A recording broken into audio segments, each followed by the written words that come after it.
Just 4 years after the birth of the World Cup, football was already about to experience a decisive turning point. In 1930, Uruguay hosted the very first edition of this then unknown competition. Many doubted its future. European teams had crossed the Atlantic by ship over several weeks, and only 13 countries had accepted the invitation.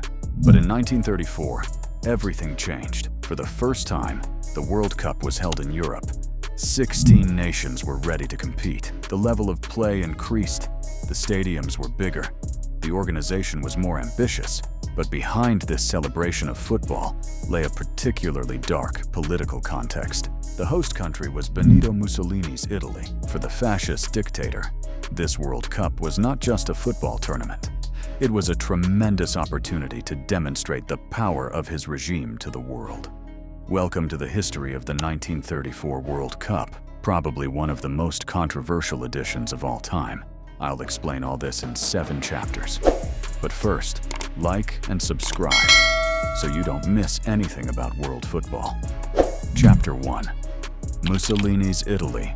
When FIFA awarded Italy the hosting of the Second World Cup, the country was already living under the fascist regime of Benito Mussolini. Since seizing power in 1922, the Duce had been progressively transforming Italy. He controlled the press, he eliminated the opposition, he developed a massive propaganda campaign designed to portray Italy as strong, modern, and disciplined. And in this strategy, sport played a crucial role. Football had become extremely popular.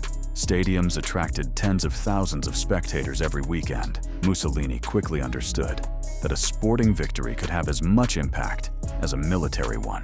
For him, hosting the World Cup was an exceptional opportunity. The government invested heavily. Stadiums were renovated in several major cities: Rome, Milan, Turin, Florence, Naples, and Bologna.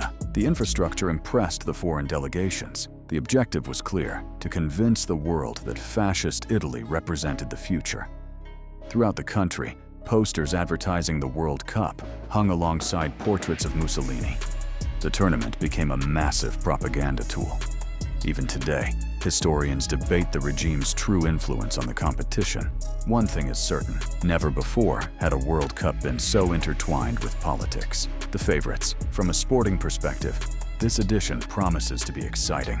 Italy boasts an exceptional generation of players. Among its stars is Giuseppe Meazza. Fast, technically gifted, deadly in front of goal. He's already considered one of the best players in the world. But the Italians are not the only favorites. Austria arrives with what is known as the Wunder Team, a spectacular team led by Hugo Meisel. His passing game amazes all of Europe. Czechoslovakia also impresses.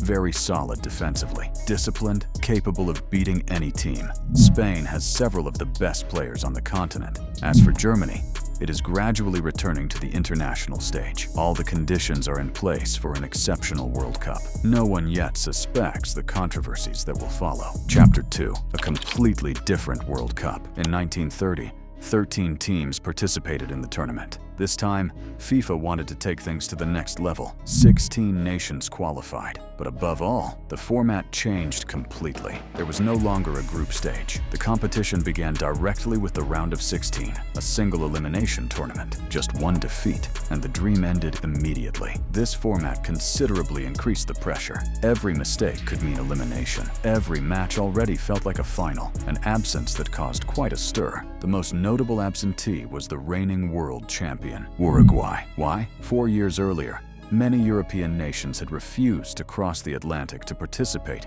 in the 1930 World Cup. The Uruguayans considered this disrespectful. In response, they decided to boycott the Italian competition. This was the only time in history that a reigning world champion refused to defend its title. A decision that shocked the football world. The qualifiers. Another new feature. For the first time, all teams had to go through a qualifying phase. Even Italy, it's a historic first. Tickets are becoming increasingly difficult to obtain. The World Cup is taking on a truly international dimension. It's no longer just an experience. It's becoming a competition everyone wants to win. An electric atmosphere in the Italian streets. It's impossible to escape the World Cup. Newspapers are publishing special editions. Cafes are debating team lineups. Tickets are flying off the shelves. Entire trains are transporting fans to the various host cities. For many Italians, this tournament goes far beyond football. They feel that the honor of an entire nation is at stake. And this is only the beginning. But very quickly, refereeing decisions would give rise to suspicions that would dog this World Cup for nearly a century. Chapter 3. The First Great Feats. On May 27, 1934, the 16 best qualified national teams prepared to take the stage. This time, there was no room for error. One defeat, and it was a trip home. Kickoff took place in several Italian cities. Goals soon began to flow. Italy got their World Cup off to a perfect start. Facing the United States, Vittorio Pozzo's men gave their opponents no chance. Before the eyes of tens of thousands of fans, the Italians played with effortless dominance. The scoreline was emphatic, 7-1. A message was sent to all of Europe. Italy had only one goal: to win the World Cup. But elsewhere, another team was turning heads. Austria. Known as the Wunder Team, they were arguably the most spectacular side of their era. For years, the Austrians had been developing a brand of football built on rapid passing, constant movement, and technical skill. A revolutionary style. At the helm was one man, Matthias Sindelar, nicknamed the Paperman. Why the nickname? Because his slender physique allowed him to slip past defenders with disconcerting ease. He seemed to float across the pitch. Every touch of the ball posed a threat. To many journalists, Sindelar was already one of the best players in the world. Meanwhile, Czechoslovakia was making quiet progress. No spectacular football, no international superstars, just an extremely disciplined team. Every player knew their role perfectly. A solid defense, an exceptional goalkeeper, and forwards capable of making the difference with a single chance. The Czechoslovaks impressed with their efficiency. They quickly emerged as serious contenders. Germany, too, is showing real progress. The Germans have reached the semi-finals thanks to a well-organized team effort. European football is clearly on the rise. Compared to the 1930 tournament, this World Cup is on a whole new level. The spectacle is everywhere, but very quickly, the conversation shifts beyond just football. Chapter 4. Italy versus Spain. A match of excess. On May 31, 1934, Italy faces Spain in Florence. Before kickoff, everyone knows this is effectively a final before the actual final. Spain boasts several of Europe's best players. Their goalkeeper, Ricardo Zamora, is considered a true legend. His charisma is striking, and his saves are spectacular. The Italians know they will need to put in a massive performance. From the opening minutes, the tone is set. The physical contact is extremely violent. Tackles fly in thick and fast, as do blows. In those days, yellow and red cards did not exist. The referee lets play continue freely. The match quickly turns into a real battle. Players go down one after another. Some play on despite their injuries. The crowd holds its breath. After 90 minutes, the two teams are still deadlocked. Extra time is played. Still no winner. Today, the match would end with a penalty shootout, but in 1934, penalty shootouts did not yet exist, so FIFA decides to have the entire match replayed the following day. A second match. Picture the scene. Two teams have just played 120 minutes of incredible intensity. Less than 24 hours later, they have to do it all over again. The Spaniards arrive depleted. Several key players are injured. Goalkeeper Ricardo Zamora is unable to play. Italy, too, makes several changes, but they appear far less physically battered. The second match was once again extremely tense. In the 12th minute, Giuseppe Meazza found the breakthrough. The stadium erupted. Italy took the lead. The Spaniards pressed hard right to the end. They even thought they had equalized during a controversial play, but the goal was disallowed. Italy ultimately won 1-0, qualifying for the semifinals. The first major controversies arose the very next day. European newspapers raised questions. Why had so many fouls gone unpunished? Why did certain refereeing decisions seem to favor Italy? Did the fascist regime exert influence? It is important to distinguish facts from speculation. Historians agree on several points. The officiating was very lenient. The match was extremely violent, and several decisions remain disputed. However, there is no definitive historical evidence showing that the referees received direct orders from Mussolini. Nevertheless, these suspicions, widely circulated over the decades, continue to fuel debate surrounding this tournament. Be that as it may, one thing is certain. After that quarter-final, a part of Europe no longer views Italy merely as a favorite, but as a team whose every victory is now regarded with suspicion. Chapter 5. A high-stakes semi-final. It is June 3rd, 1934. Only 4 teams can still dream of becoming world champions. On one side, Czechoslovakia faces Germany.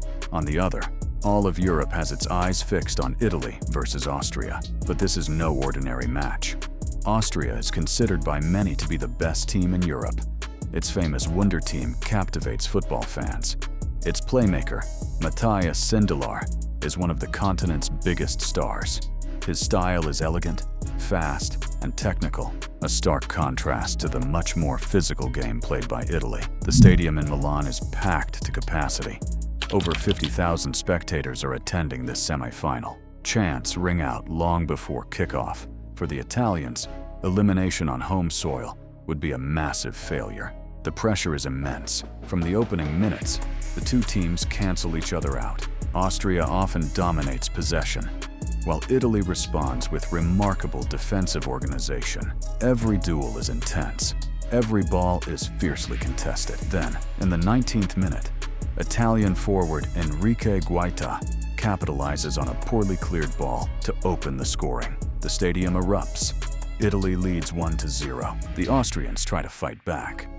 Sindelar weaves through defenders and distributes the ball with impressive ease, but the Italians hold firm.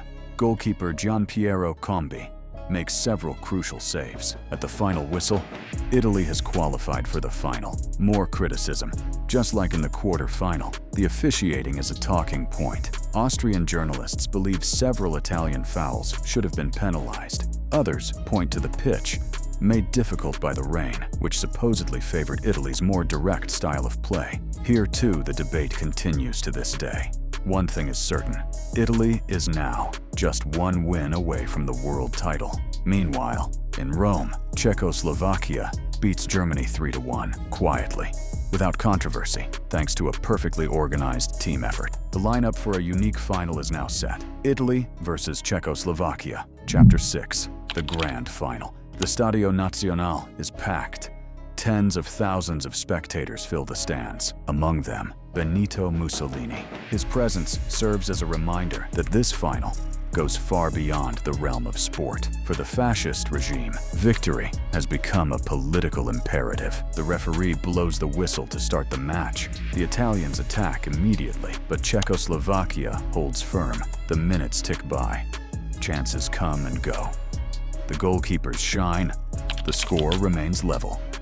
Then, in the 71st minute, against the run of play, Antonin Puch opens the scoring for Czechoslovakia.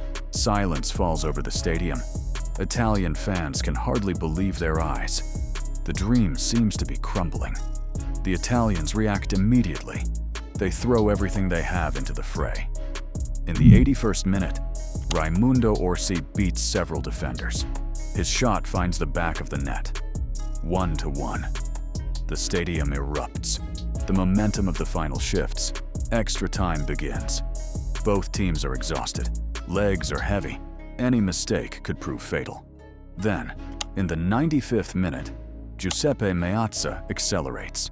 He finds Angelo Schiavio inside the penalty area. Schiavio controls the ball. He shoots. The ball ends up in the back of the net. 2-1 to Italy. This time, Czechoslovakia won't come back. A few minutes later, the referee blows the final whistle. Italy are world champions for the first time in their history. Chapter 7. A victory and an eternal controversy. Celebrations immediately flooded the streets of Italy. The fascist regime transformed this success into a massive public relations campaign. Newspapers spoke of a victory for the Italian people. Posters glorified the champions. Images of the trophy presentation circled the globe. But very quickly, the criticisms resurfaced. The refereeing decisions during the tournament, the political context, the pressure exerted by the regime. All of this fueled suspicions that would persist for decades. It is important to remember that historians distinguish between several levels of certainty. What we know: Mussolini was heavily involved in the organization. The tournament served as a propaganda tool. Some matches resulted in highly contested refereeing decisions. What remains debated: the existence of direct orders given to the referees, possible organized manipulation of the results. No definitive historical evidence has been found to establish such manipulation. However, this World Cup will forever be associated with these controversies, a huge legacy. Despite the controversies, football continues to grow. Its popular success is enormous. Stadiums are full. The international press extensively covers the event. The World Cup is now established as the biggest competition in football. Italy will even retain its title 4 years later in France. In conclusion, the 1934 World Cup marks a turning point in the history of football. For the first time, the World Cup becomes a global event, followed far beyond the stadiums. But this edition also reminds us that sport is never completely separate from politics. Between sporting achievements, controversial refereeing decisions, and propaganda, the Italian tournament remains one of the most fascinating in history. 4 years later, the world will once again gather around a football, unaware that a world war is about to devastate the planet. In the next episode, we head to France for the 1938 World Cup, the last before the silence imposed by the Second World War. If you enjoyed this video, don't forget to subscribe so you don't miss anything about football.